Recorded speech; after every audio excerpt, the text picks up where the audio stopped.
Na tradicionalnem srečanju SDS-a v Bovcu je seveda tudi Podravska regija in tudi predsednik Podravske regije. Srečko, kakšno je letos vzdušje tukaj v Bovcu?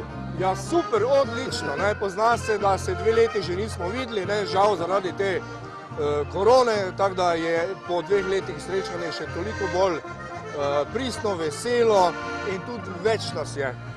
Prav gotovo, sicer pa kaj počenja Podravska regija? Kakšni so načrti Podravske regije SDS-a? Ja, gledajte, mi bomo najprej si privoščili še počitnice do konca meseca avgusta, potem gremo pa po našem programu naprej. Imeli bomo srečanje Podravske regije tam nekje konec septembra. Načrtujemo tudi en taki spominski izlet za vse člane. Sicer pa ne vemo, kaj se bo zgodilo.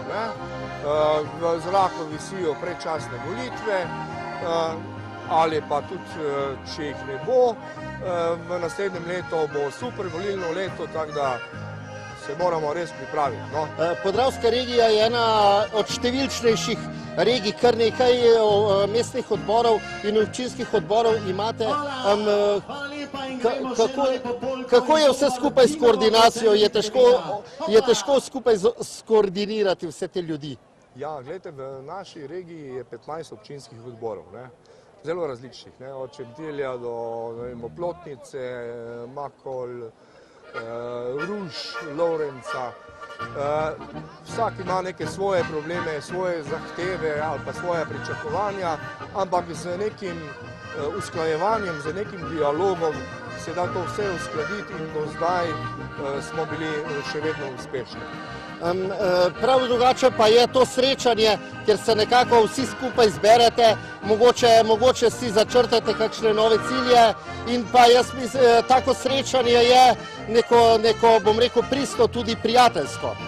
Ja, gledajte, mi smo vsi volonterji, mi se srečujemo ne obvezno na nekih delovnih področjih, ampak predvsem na takih srečanjih.